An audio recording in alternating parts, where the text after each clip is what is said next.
party people. Welcome once again to the Party of One podcast, where the gaming table is always set for two. I'm your host, as always, Jeff Stormer. This week I am joined by Will Lett for a game of Star Wars, Edge of the Empire. I am super excited to be playing Edge of the Empire on the show. It is the third and final installment of Fantasy Flight's Star Wars role-playing game trilogy. If Force and Destiny is Luke Skywalker and Age of Rebellion is Princess Leia, Edge of the Empire is a good old-fashioned Han Solo adventure. It is about smugglers and bounty hunters and mercenaries and scum and villainy. It's super cool. You should check it out. A link to more information can be found in the show notes. Will is one of many talented players and GMs running games over on the One Shot Discord, which is a really wonderful fan-run community for fans of the One Shot Podcast Network. I really like it. I post there. It's great. People chat, they hang out, they watch movies, they Overwatch, and they play a lot of different tabletop games via the Discord voice servers. It's really cool. If you're a fan of one-shot shows, if you are looking for a new space to play games, I think you should check it out. It's really cool. You can find a link to that in the show notes. Finally, before we dive in, a very special thank you to Stephen Mitchell, our newest backer on Patreon. Thank you so much for your support. Patreon dollars help pay for hosting fees and equipment costs, con appearances, and more. And in exchange, you get some cool stuff. For just $5 a month, you get access to Party of One Duet Designer's Notes, which is a weekly-ish mini-cast I do about looking at how group-based games like Edge of the Empire approach duet play and how they play with one player, sort of different hacks I take to make games work. And for $10 a month, you get access to Duets on Duets, which are special interviews that I recorded with game designers and GMs and podcasters about writing and playing and running games for one person or for two players. I just sat down and recorded an interview with Dan Enders, who wrote the game The Bite, about sort of the process that went into that game. It's a really good interview. I think that you should check that out. You can find more information at patreon.com/partyofonepodcast. And with all that out of the way, let's throw it over to me in the past so he can get started with the show. Take it past me. Thanks, future me. This week I'm sitting down with Will Lett. Will, thank you so much for coming on Party of One. Hi, Jeff. Thanks for having me. So, I am very excited. This week we are completing our Star Wars Fantasy Flight trilogy of sorts. We are playing Edge of the Empire, and I am tremendously excited. I'm also very excited. So, why don't you go ahead and introduce your character for us this week? Yes, my character, his name is Gideon, or DUSK. It's probably how you would say it, but he goes by Gideon. He's a Trandoshan bartender, enforcer. He works at a... Oh, actually, I don't know if he works there. But he's a Trandoshan enforcer, we'll say. Yeah, he's been working at a bar called Gix's Place for a while. Mm-hmm. Gix Alurin is a Deveronian. He used to be a big Sabak star, but he's kind of, he got washed out of that. He's kind of turned up on Tatooine. He's sort of a low-end bar, like he owns a bar, but he's also kind of a protection money racket and a loan shark. But he also kind of watches over the neighborhood. You know, of all of the crime lords, you could have ended up... I work with a kind of benevolent one. Yeah, right. You could have fallen in with worse. So, the day begins. Hour 0. It is... You know, you come in for your ordinary bartending shift. And it's not busy, but like all of the regulars are there. You know, Ogberg the Herglick is there. Chipruder the Jawa trader is there, like, he's kind of got his wares out on the table, he's fiddling with some electronics. Lil Mac and Big Mac, you know, the Mac brothers. They're having their own little drinking contest alongside the bar, and they're getting a little bit rowdy with it, but you've got a pretty good handle on it. You know you can bounce them if they get out of line. Like, you know you can handle that. Mm-hmm, yes. And Old Man Orlando, the old Hollow film star, is kind of in the corner, just quietly sipping away his troubles. You hear Gix off in his office, which is not so much an office, it's just kind of a corner of the reception hall that he's just sort of, like, claimed as an office. Right. I don't tell him otherwise. it's his. Right. It's not much, but I don't rub it in his face or. Yeah, he's in there. You can hear him when you come in taking a holo call, and you can hear him because he's loud and brash and abrasive. You hear him taking a holo call, and like the doors to the reception hall are closed, so you can't hear it. It's kind of muffled, but you hear it kind of echoing. You can tell it's getting a little heated. There are also 3 other people here. One of them is... What do I want her to... One of them is a stout Chiss woman. Blue skin, red eyes. Mm-hmm. Kind of like flipping through a data pad. And she's around 2 other spacers, off-worlders, weirdo types. So what do you think? Let's describe them collaboratively, because I don't have an idea of who those other 2 are beyond spacers, off-worlders, weird types. Okay. I could see one being a Rhodian. Yeah, perhaps sure. Has a he's got like just a little band-aid on his snout. He seems to have been in a fight recently. I like that. Yeah, that works. And I think the other one is probably... I'm gonna say... What's a piloty race? Like a Duros, maybe? A Duros or a Chandrafan, I believe those work as pilots a lot. Yeah, let's go Chandrafan, a little tiny fella. He's slouched over. He's not slouched over per se, but like got his head on the bar. He looks to be more sleeping at the moment than a bit napping at the moment. Probably has been busy with his whatever he's been piloting. So all 3 of these off-worlders are like sitting together. They all look like they've had a rough couple of days.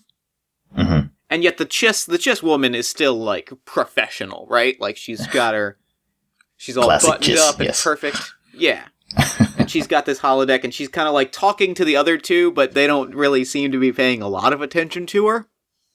Just enough. Right. So, why don't you go ahead and make me a roll? As you're kind of working, make me a perception roll.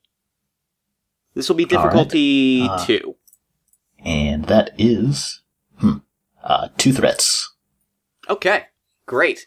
The threats are, you can tell Gix's voice is raising, and it's getting...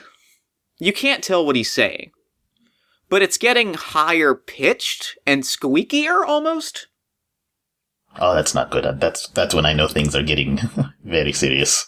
Yeah. That's when you know they're getting serious, and when you know that he's getting scared. Mm-hmm. So you don't know what he's saying, but he's scared and he's angry, and things ain't great. Great. I'll make a note of that, and I'll have to check in with him later. So the day continues. Hour 3 of your shift. It is now like early evening. One of the suns has set. The other one is close to setting. Mm-hmm. Gix was on the holo call for a while. He was on the comms for a while. And then he went quiet. And then he was just kind of sitting in the back room for hours. The Mac brothers have sort of like calmed down, and now they're just like swapping family stories. Chipruder has successfully built a gadget. You're not sure what. Yeah, but it's I've built. been like looking over at that table for most of the shift, just like I worry that this is going to be something explosive. I don't need this in this bar. I've been tolerating him. I even pulled the second table for all his junk, but I think I'll have to just another thing to check on, I suppose. Great. Oh, speaking of explosive, we should roll Destiny dice, just in case. I'm gonna roll 2, why don't you roll 2 as well? Just so we have dark side and light side points. What if 3 dark what side. if we didn't have dark? Oh, great. 2 dark side. Great. This is going to be an excellent day. I can just feel it. Well, then I'm gonna flip one of those dark side. and say, you don't recognize exactly what it is, but you can tell by the sparks and stuff that even if it wasn't designed as an explosive, it's definitely an explosive. I think it might be time to ask Chipruter to take his leave for the day. So I'm going to head over to the table he's at. All right. And just say to him, Chipruter, you've been here for several hours, and I don't like the look of that, pointing at the device. I think it's time you take your leave for the day. Maybe test that device somewhere else. Roll me a coercion.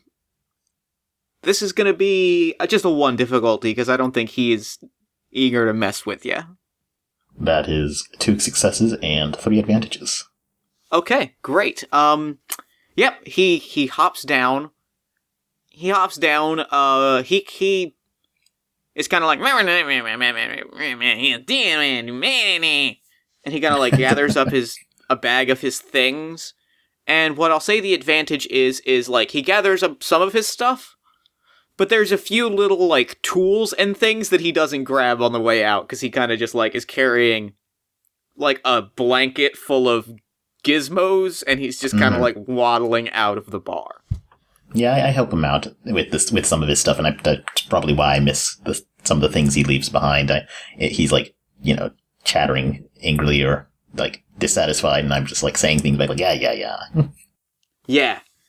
Yeah. So you hustle him out. Everybody else is pretty calm. Mm-hmm. Yeah, I set the second table back in its place, and are the Chiss and her party still here, or have they? Yeah. They watch that pretty intently, and then they kind of sink into their drinks a little bit.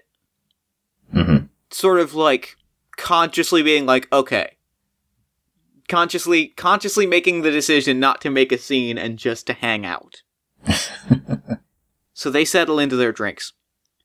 I think noticing the items that Chipruter has left, I just kind of like give a sigh, mutter something, and then gather them up and just like on a little piece of fabric or something, and just kind of take them behind the bar just to remember to leave. Just remember to give them back at some point. He'll be back. Sure. So Gix comes out from behind from his quote-unquote office. Yes. He comes out. He is sweating and tired, and he's kind of slumped over, and he's got a real tight-lipped look on his face. A little bit of bags under his eyes. Mm-hmm. I pour him something that he likes, probably some kind of Corellian whiskey, is a classic favorite. You gotta pour him 2 or 3 glasses before he, because it's just straight in the mouth, another glass, straight in the mouth, third glass. Oh, you slow down, boss. Yeah. Can I talk to you for a second in my office? I look back out towards the bar and the patron, just, make sure there's nobody who seems a little shifty. I don't want to leave the alcohols unattended for too long with questionables, but look back to him and just give a nod and follow him to his quote-unquote office. Gix goes to close the doors to the reception hall, and just leans down and says, "Hey, don't nobody steal anything!" That'll take care of it. We're good. Of course. He pulls up one of the long benches along one of the meeting tables. Offers you to sits on the other side. Mm-hmm. I take the seat. Hey, so how's the shift going? Any problems? Everything good? Nah, no problems. Mac Brothers get a little loud as usual, and Chipruter has some bubble. I've asked him to leave already. Some new folks I had not seen before, but no trouble. That's good. That's good. Hey, I think I need to call in a favor. Favor's not the right word. Debt. Favor. I need to call in debts, favors. What? Whose debt? What favor? Yours. I need to call in Well, all of the favors. The favors, debts, loans, screw-ups, and that one time in Anchorhead that you owe me for. Look at him just, like, very flatly. Very still. Just kind of, like, looking at him. There's probably, like, just, like, a mix of anger, emotions on the angry scale. It's kind of peeved, but just don't say anything for a beat, and just, what do you need, Gixt? So, well, okay, here's the deal. Here's the deal. You know how it is around here. We don't ask questions. You come in, you give us your credits, we don't ask questions. Kind of pride myself on that. Kind of helps us stay alive in this, climate of blatant organized crime. Well, turns out now the Fuzz is asking questions, and they're asking us to ask questions, and I told them to go hit the bricks. You know, it's my style. Yes, you're always very bold. Well, turns out they're coming here, and listen, I'm calling in everything. I'm calling in everything. You do this, you're clean. You can go off. You're good. All I'm asking. What are you asking me? If it gets hot, you protect the bar. You've never seen him like this before. Yeah, this is all the favors. Yeah, just kind of sit there and think for a minute. All of the favors. Everything. This is a big one. This is everything. Alright, Gixt. I'm holding you to that. Hey. I'm a loan shark. I am a protection racketeer. But I am a man of my word. Ish. So what do you need me to do? For now, just stay cool. Maybe, serve some drinks, keep everybody happy. Maybe keep everybody in the bar. Don't really let anybody else go out and about, especially not the Mac brothers. They've been drinking and they're a little bit of a liability. Keep everybody here, keep everybody cool, and I will... And that's when you hear the sound of land speeders outside.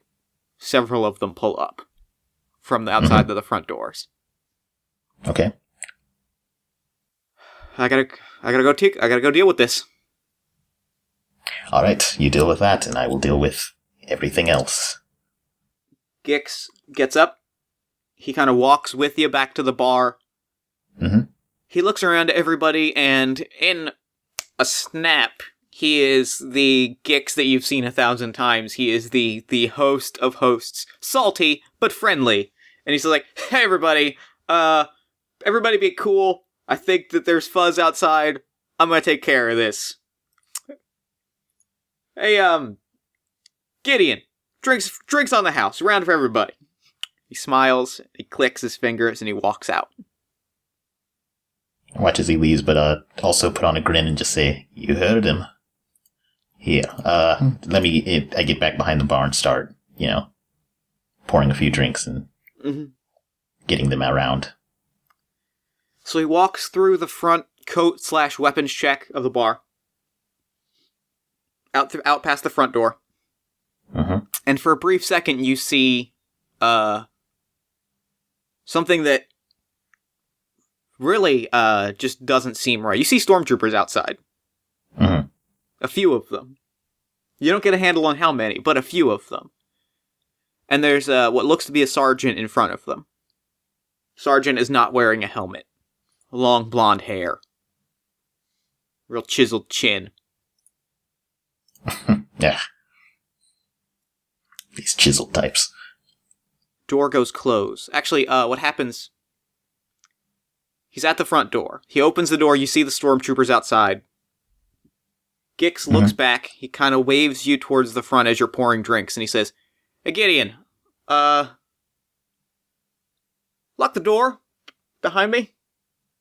Kind of get a quizzical look, kind of tilt my head, but just, Is there a button behind the bar, or do I need to... Yeah, there's a button behind the bar. You close it, and it seals it. Yeah, I do that. It's weird, because he's pretty aggressive about keeping that door, he says, doors are open to all. Yeah, you can't get clients, and you can't get money if you're not letting them in. Right. So that door closes, you hear the lock seal. You hear that ka-chunk. And then... silence. And then... blaster fire. A barrage of it. Oh, kind of balk at that, and take a look around the bar. Are there windows or anything to see out? There are... yes, there are 2 windows along the north, both sides of the north walls of the bar area. Okay. So, so there's on the the east and west, the northeast and northwest corners of the bar area, there are windows. Yeah, I just kind of... they're dirty windows, so you can't see real great out of them.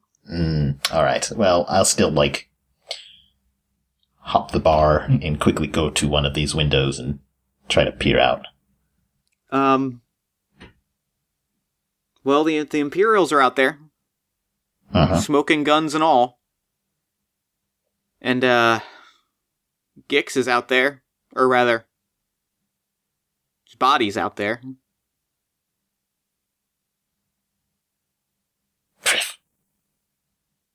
Voice comes on a loudspeaker. Attention! Attention! This is Imperial Security Officer Zevon Fentley. We have word that there are rebel conspirators inside. We have presented our warrant and just cause. We give you 5 minutes to turn over any suspected conspirators. Otherwise, we'll be forced to enter inside. Thank you. And good night. And he clicks off his little loudspeaker. Turn back and, look at all the patrons and just kind of square my sight on the Chiss and her group specifically. This is quickly becoming a very obvious case of what's happening here. Her eyes are rounder than you've ever... rounder and wider than you've ever seen a Chiss's eyes go. They normally play it pretty confident and cool, but she is... very open book, yeah.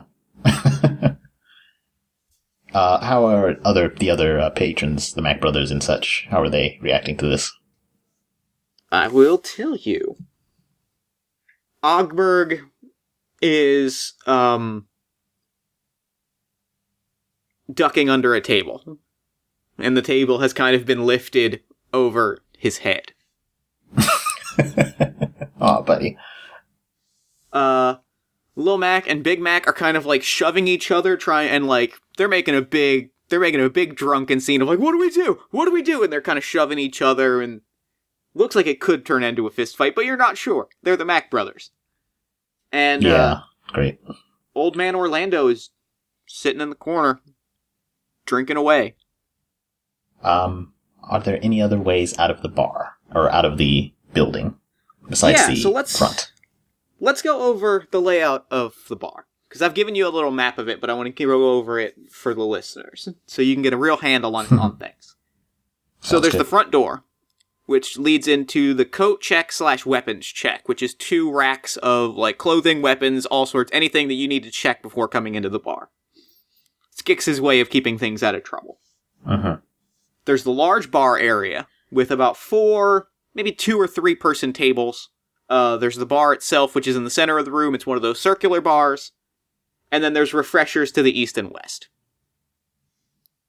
There's there's the stairs to the basement, which there's, I imagine an emergency storm cellar or something in the basement. And then there's the other 2 exits of note. There's the smoking deck, which is on the far south end on the opposite side of the reception hall, which is right to the south of the bar. Outdoor lounging, that sort of thing. Yeah. There's a doorway to that, which is to the outside. And then the other entrance is, if you go to the west, there's the kitchen. Attached to the kitchen is where the kegs are kept. And then there's a ramp, a loading ramp for new kegs to come in. So there's about the 4 exits total.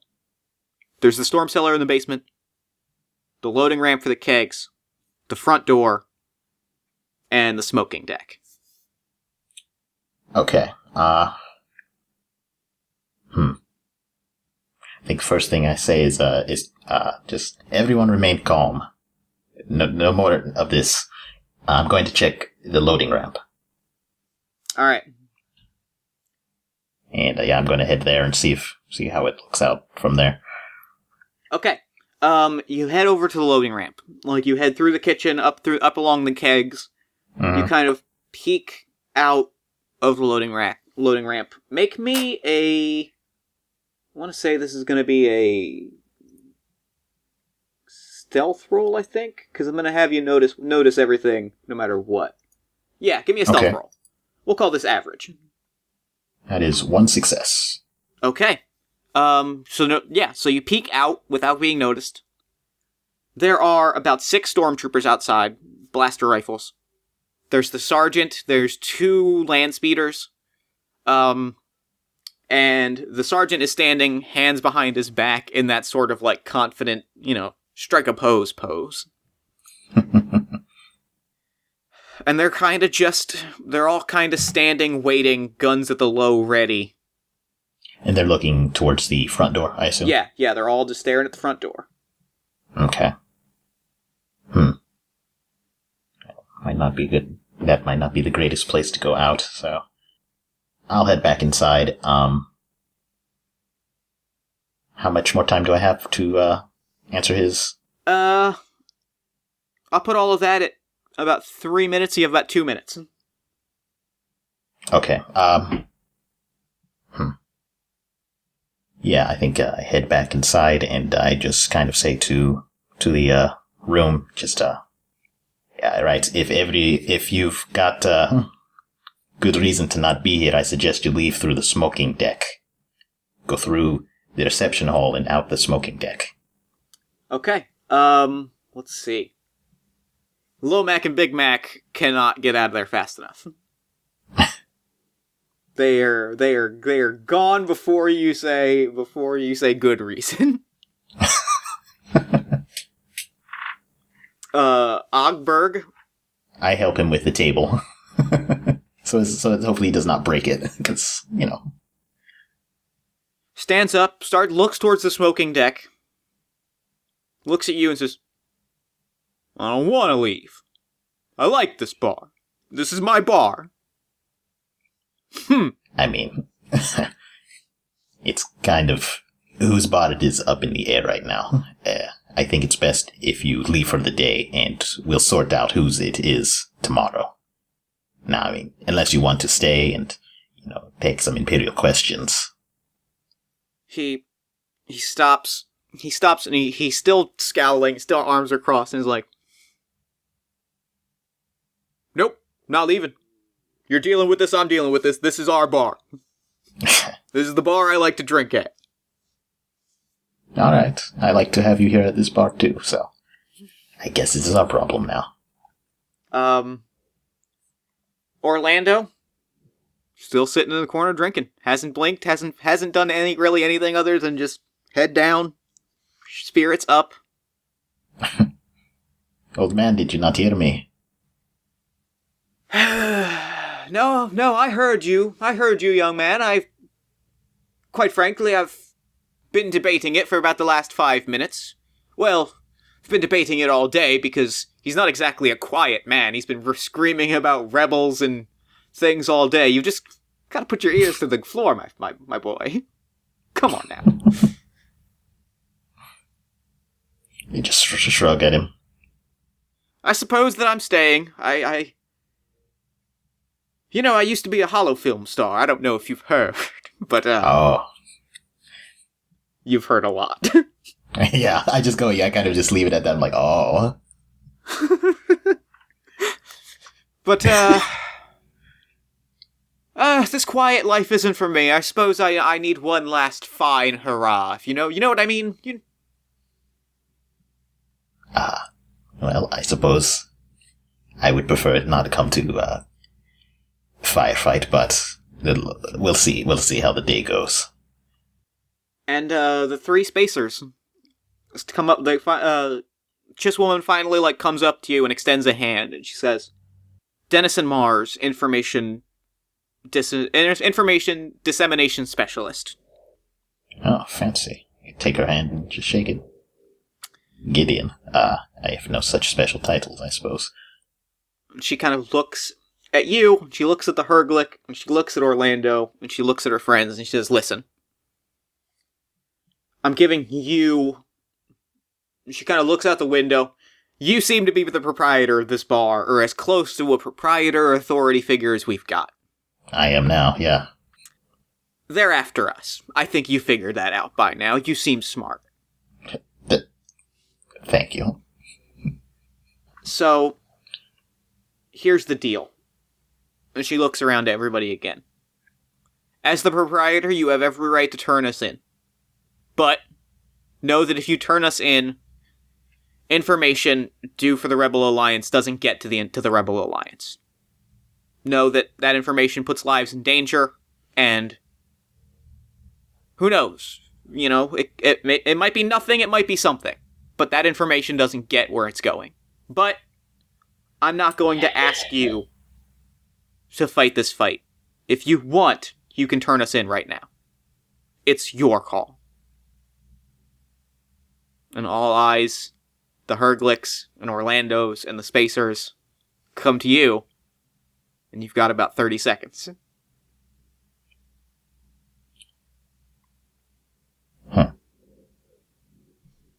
Never been put in charge of such a thing. But I have no sympathies for the Imperials, and who am I to stop the flow of information? A lot of things go in and out of this bar, so... He just kind of grins, and, so... What's the plan? You're clearly aren't leaving. She is a bit taken aback. She really, honestly, it seems a bit like she wasn't sure how that was going to go down. And she says, "Short term, reception hall. We can regroup, meet up there." That said, we've got about... go now. And then more blaster fire and, pounding at the doors. You see two rebel stormtroopers kind of rush for the windows with the butts of their rifles. What do you do? Well, if they're already going hostile, I suppose... I think I'm going to try to speak with them. We'll see how that goes. Okay. I kind of shout out towards the door. All right. No need to blast up my bar. Alright, the blaster fire stops, and you see the two stormtroopers... everyone else shuffled off into the reception hall. The doors close. Two stormtroopers with blaster rifles at the door. They still smash the windows. They smash those windows real good. But, doors open. Yeah, I unlock the doors and... The stormtroopers head inside, and they kind of, surround the bar area. Sort of, two of them kind of poke into the refreshers, peek around. They start, knocking at the stair door to the basement. Now that was a bit unnecessary. We made an offer. The offer was, accepted a few seconds too late. Some collateral damage is bound to happen. Answer quicker when the Empire calls next time. So I assume you're here to make an inspection, then?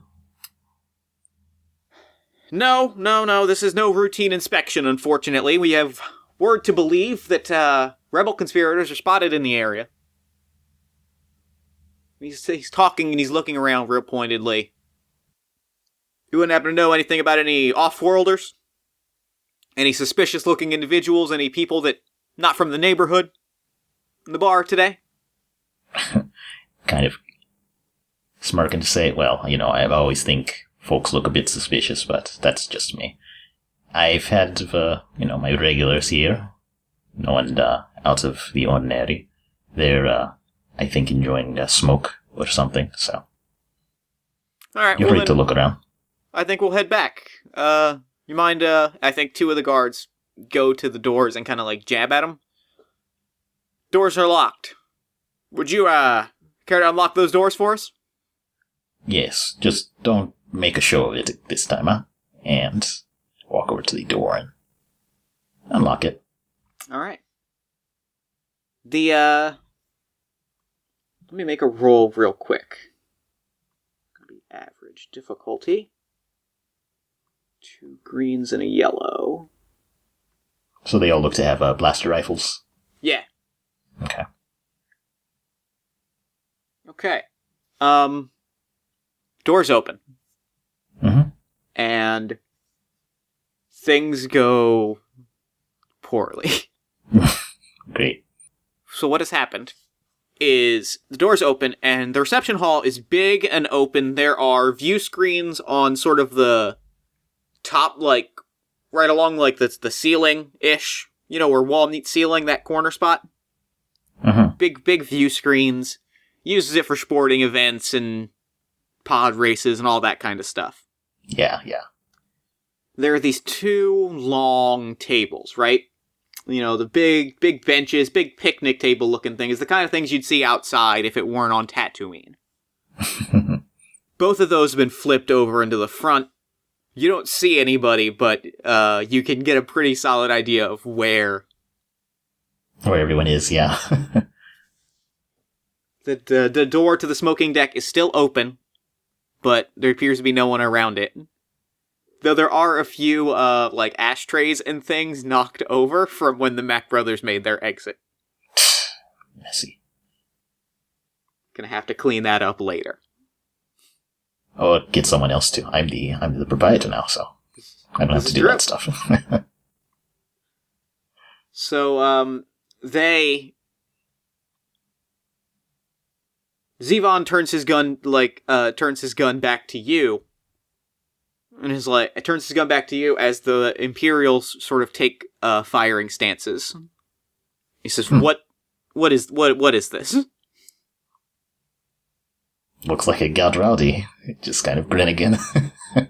Make me a deception roll for that. It's gonna be 2 purple and a red.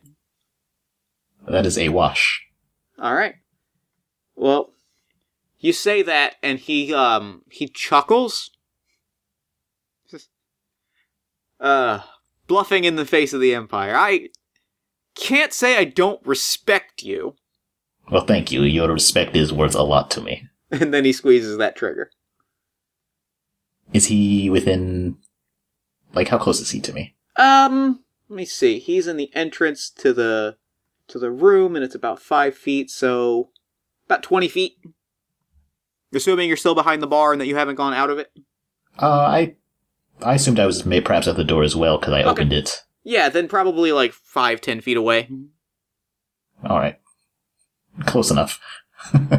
Yeah. Loofa. And I'm to understand that there is none of my conspirators are in the room. Not that you can see, but you can assume that they are behind those tables. Okay. So when this first shot goes off, the big set piece happens. There is 19 damage coming your way. Wow. Minus my soak, that just puts me out in 1 hit. Okay, so what happens then? Okay, then I know exactly what happens. You black out. You black out as blaster fire starts spreading like wildfire. You come to an hour or 2 later. You can't say exactly when, but you're in the basement. Okay. Let me go ahead and skip ahead. Yeah, you come to, you're back up to full health, but, shoulder hurts like hell. Yeah. Never my head been shot is before. feeling a bit dull. Oh, I've been shot, but I don't think shot with whatever that was. Yeah. Actually, I should just real quick note that I did that correctly. So it's the damage listed per success plus 1 for advantage, right? Oh no, advantages do not add damage. Okay, well then drops down to 18.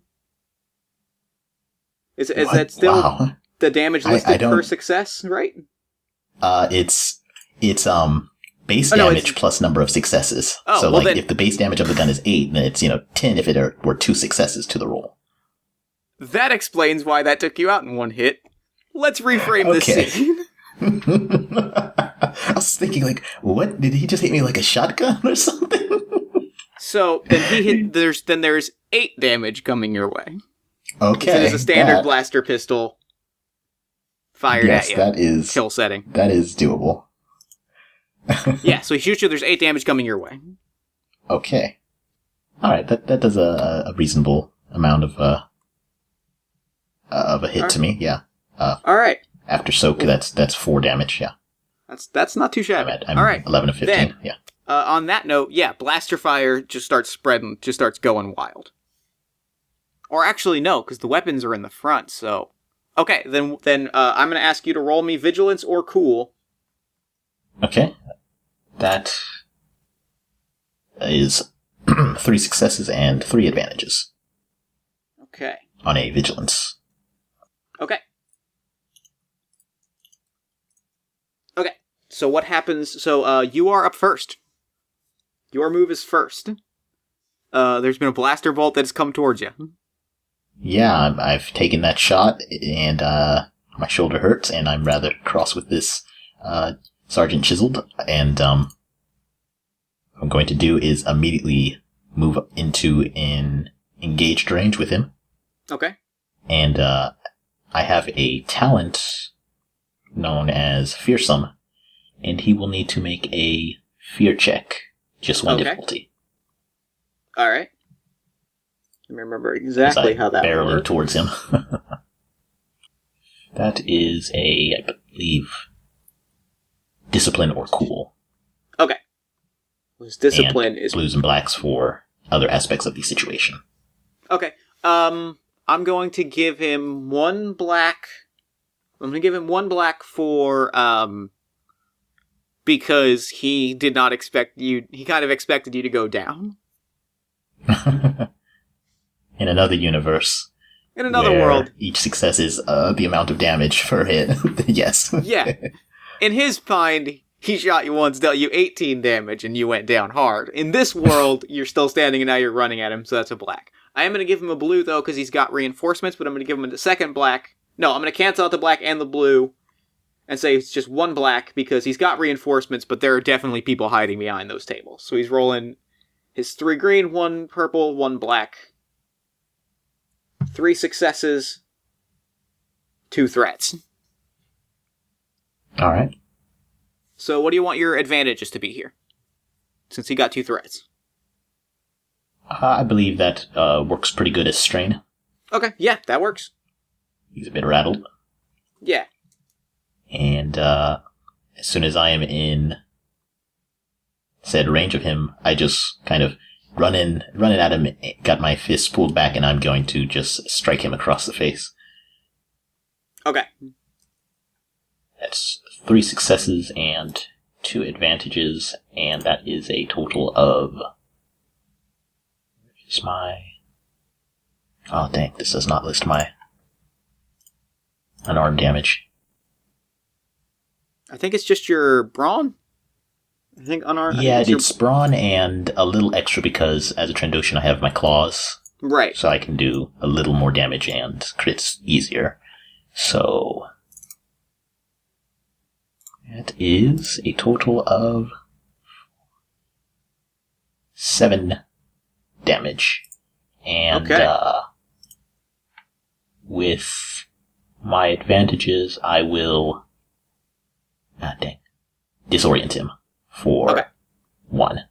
So, yeah, 7. I think I'm going to go for non-lethal at the moment. So, yeah, I'm going to hit him and disorient for a round. Okay. Yeah, you knock him woozy. He kind of stumbles back. And he's like, what do it get him? Like, and he's kind of like trying to signal to get him. However, at that moment, a very large attack is coming to these stormtroopers. So what happens is, one of the two tables starts to lift off of the ground. Close range is 1 difficulty or 2? Close is 1. That's what I thought. 1 difficulty, Yep. One of the tables starts to stand up. And sweet Ogberg is now holding a table over his head, and he just hurls it at the Imperials. Perfect. About 3 of them are sort of on each side of each of the tables. Mm-hmm. 2 of them roll out of the way, and one of them is crushed unconscious. Oof. And he gets an advantage, which is that the others are going to get a blue dice on their action because they're going next, which are the rebels. They are going to give them 2 with a blue, 1 difficulty. Okay, so what happens now is the rebels grab the table and push it, right? Mm-hmm. They start pushing it hard at the rest of the stormtroopers, and they all get out of the way. None of them are hurt, but all 3 of the remaining stormtroopers, all 3 of the stormtroopers on the west side of the room are disoriented. So pretty much everybody is dazed here. Now it is the Imperials' turn. Yeah, this is good. They're all over the place. Their leader is a bit loose-jawed at the moment, and they can't focus their fire, so I'd say we've got a bit of an advantage. Yeah. So the stormtroopers are going to try to concentrate their fire on the rebels. However, they're all disoriented, so that's going to be 3 black dice for one of these stormtrooper trios.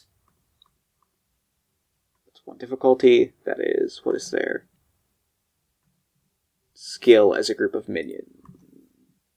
I think that's 1 rank per minion in the group. Okay, so 3.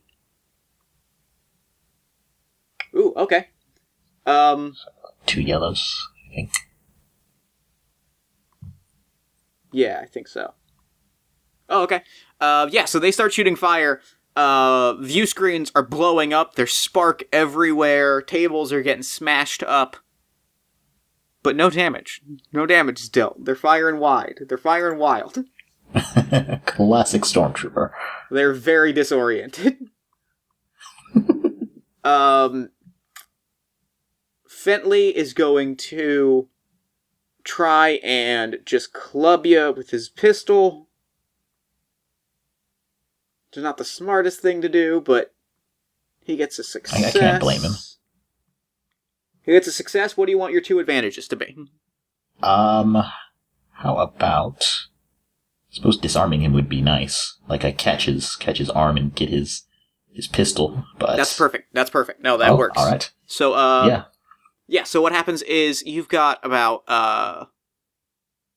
Okay, so you've got 3 damage coming at you. Okay, I soak that. Great. So what happens is, he hits you. I think he's like... He goes for you. Oh, go ahead. Okay. Well, I kind of imagine he's been basically just uppercut, and he's babbling, trying to get out orders to his troops, and then he tries to swing back round with the butt of his pistol, and I just kind of catch his wristband and basically twist it, and the pistol just drops to the floor, and I just kind of kick it. Exactly, yeah. So he's now disarmed. He hits you, but it doesn't do anything. The Imperials are shooting wild. The other 3, or rather, no, the other 2. Sorry, I actually gotta reroll that. The other 2, start kind of recover and start opening fire at Ogberg. They don't hit him, but they've kind of got him pinned down. He's ducking and weaving, and he's kind of tucked in the corner behind one of the podiums that they use for presentations. He's sort of just pinned in the corner. They could probably corner him on their next turn and open fire, point blank, fish in a barrel. Well in a barrel. Pun kind of intended, because he's... Yeah. It's good. It's good. We'll workshop it a little, but it's good. It's good. Yeah. All right. Thank you. Thank you. That's all I ask. Yeah. So it is your turn again. All right. Yeah, I think what I'm going to do is I've got Ogberg in close grasp, and no, not Ogberg. The sergeant. What was his name? Fenley. Yes. So I've got Finley in close grasp, and I just kind of still wrist in hand, pull him close, and just say to him kind of growl and just call off your men. I might not, and you might live today. That's good. Give me a coercion. This is going to be I guess two purple, 1 red. But give yourself a blue because you've got him pinned. Yeah, that all feels right. Okay. I'm going to use my other talent, Intimidating, and I will suffer a strain and downgrade this difficulty. So I believe downgrading makes it just 3 purple instead of 2 in a red. Yeah. Wow. That is 1 success and a threat. Okay. So he's quiet for a real long time. And for this threat, I'm also going to flip a dark side. All right, light and dark side points. I could have used one, huh? So, I'm flipping the light for the dark side preemptively, because the threat is that you hear from the distance a rumbling. Oh. He says, "Everyone, call it off. Call it off. The inspection turned up empty." And he, turned up empty. We're fine. We're all good. And you believe him enough, you know. You can tell he's sweating bullets a little bit. Uh-huh. Gets up. He dusts himself off. He says, all right, everybody cool it. Let's pack it up. And they kind of grab the unconscious stormtrooper. And he walks out. And he gets on a comm. And he says... he gets on... They all climb in their speeders. Oh, I was intending to... Did the Chiz woman say anything while this was happening? Like, looking Dead to... silent. I don't know if they were intending to, just wipe them out. No. They just wanted... They knew they were outgunned. Mm-hmm. So they're just dead silent. They're all just kind of looking around, trying to make sure it's all good. He gets on the comm as, the speeders start to power up. And he says, he looks you in the eyes as he says it.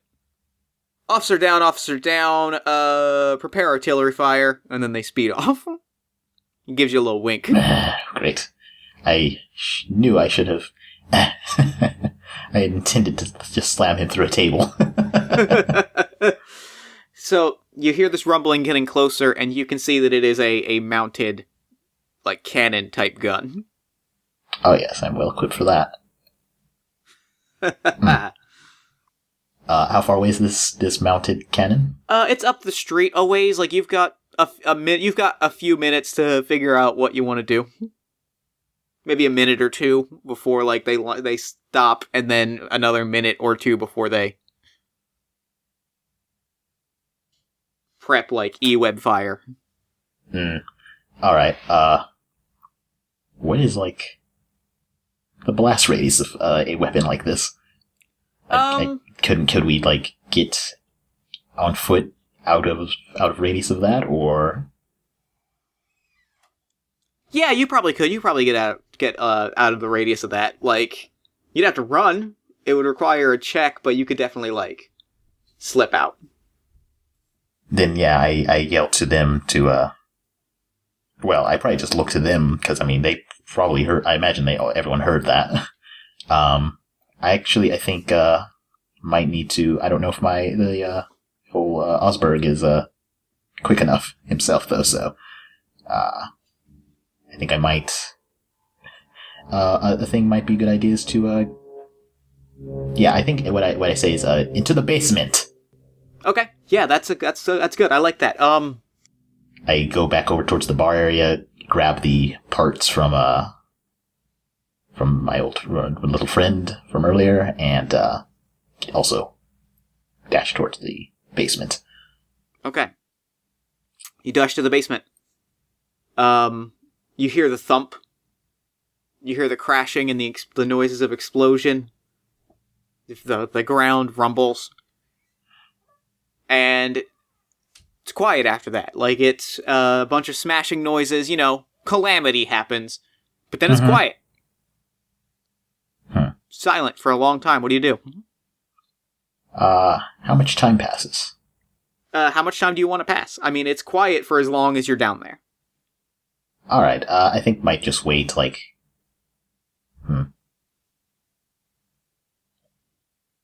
Might be good to wait until the morning or something, because... Yeah, that makes sense. They'll likely look around the rubble. There's probably, small, some amount of food down here, so it's not like we're focusing... and we're also not staying for, like, days and days or anything, so... Sure. So what happens is, you lay low for a while. We'll say about maybe 2 hours pass. And, what happens is, the Chiss woman, Dennison is perfectly calm. This is procedure. The Rhodian is kind of twitchy and kind of like shadowboxing a little bit, like, and the Chiss woman has to periodically put her hand on his shoulder. And the Chadra fan is just still tired.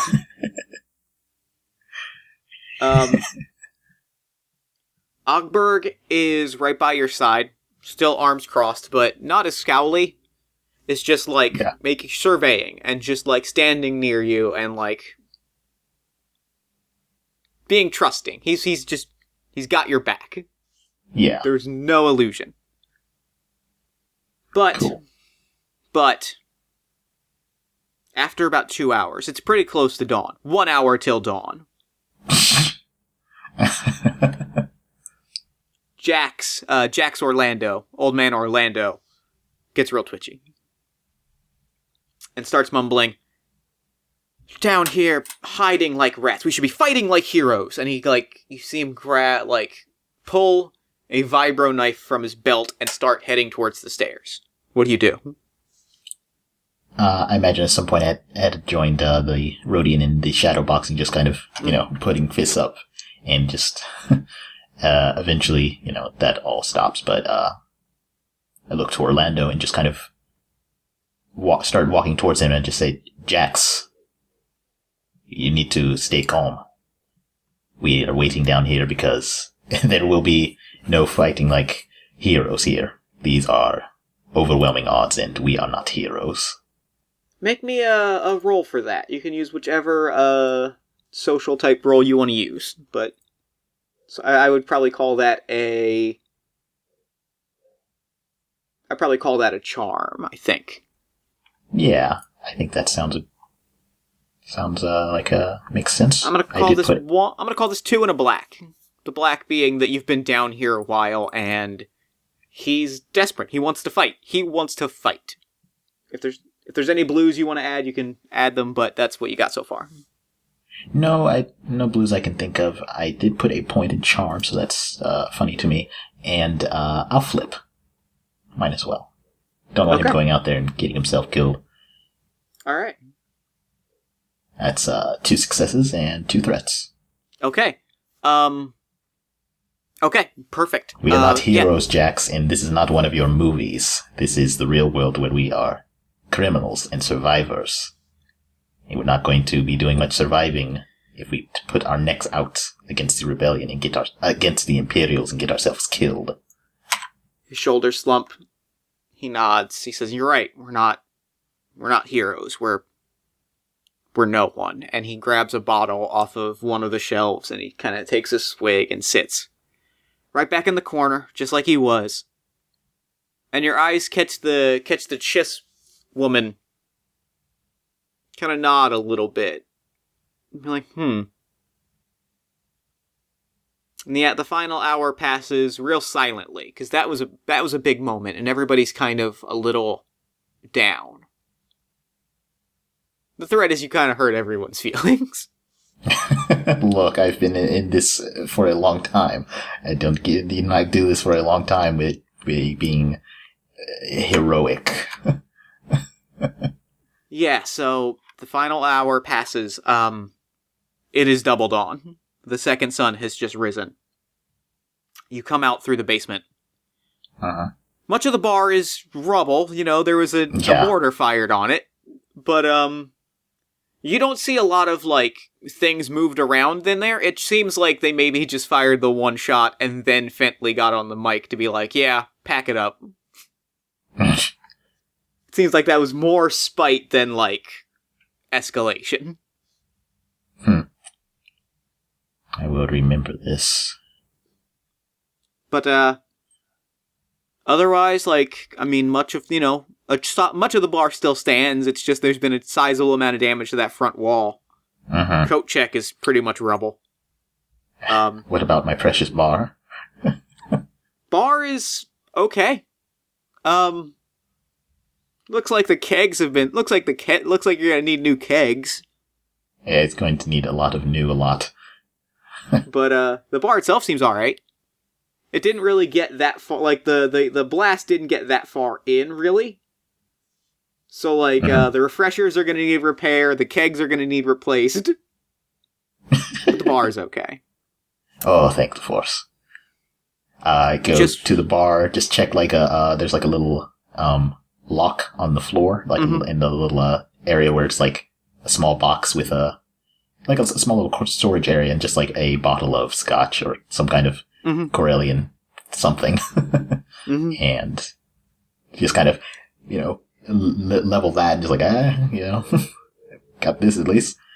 It's fine. Yeah, you've got your celebration drink. The Chiss woman walks up to you and says, "Don't worry about the repairs." Yes, you think you can afford? kind of look around at towards the weapon check in the keg, the new windows that have been installed. Just kind of, yeah. And she gives you a very curt nod. She's like, we'll make it. We'll figure it out. We'll make it work. I mean, I don't know if there's going to be much repairing of this stuff. We've got, if this bar comes back up, it's probably going to be seen as some kind of rebel sympathetic establishment, and I'm not so keen on having Imperial attention again. Well,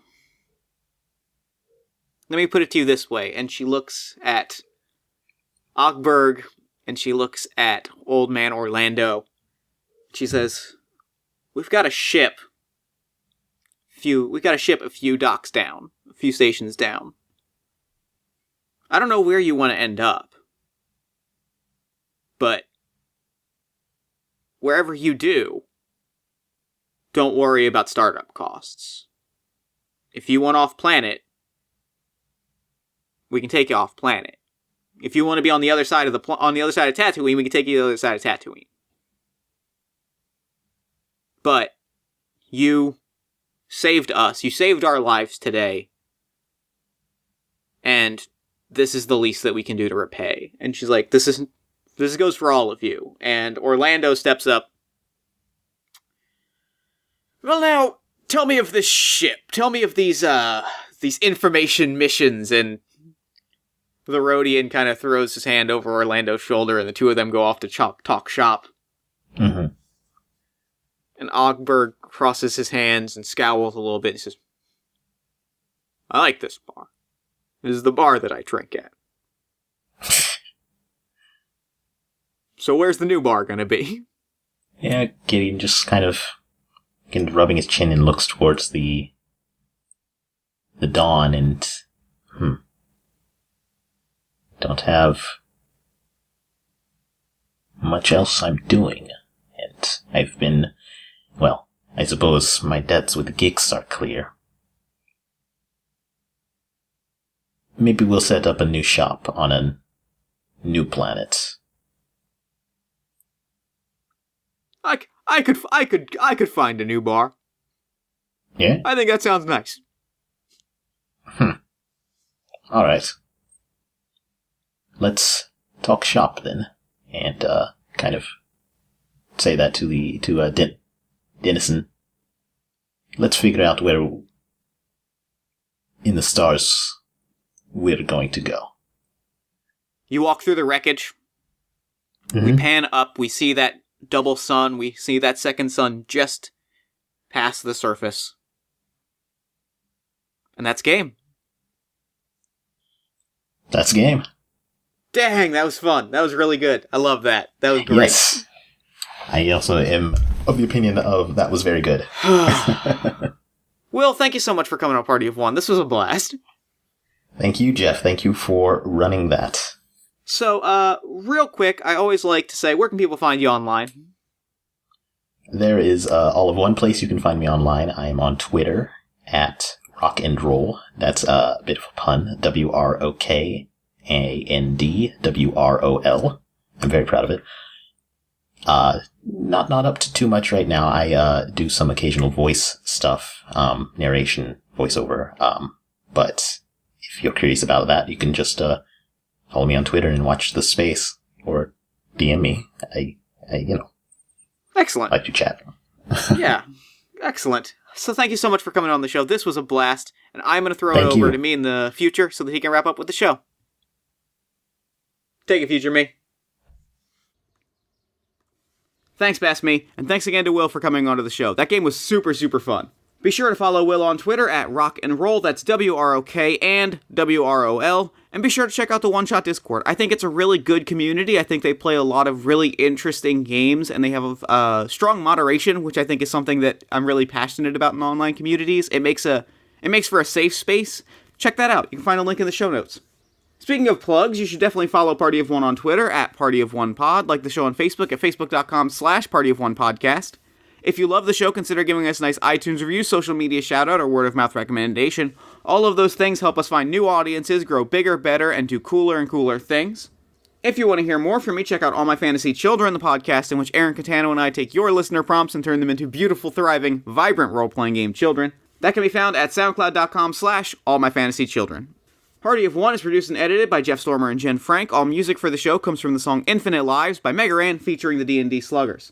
If you'd like to inquire about advertising rates coming onto the show, or you want to swap opinions about the Great British Baking Show, only up to Season 2 though, we're not through Season 3. You can email me at partyofonepodcast@gmail.com. Well, that's it for me. Until next time, thank you so much for listening. Remember to fight the forces of fascism every single day. And party on. Never gonna die.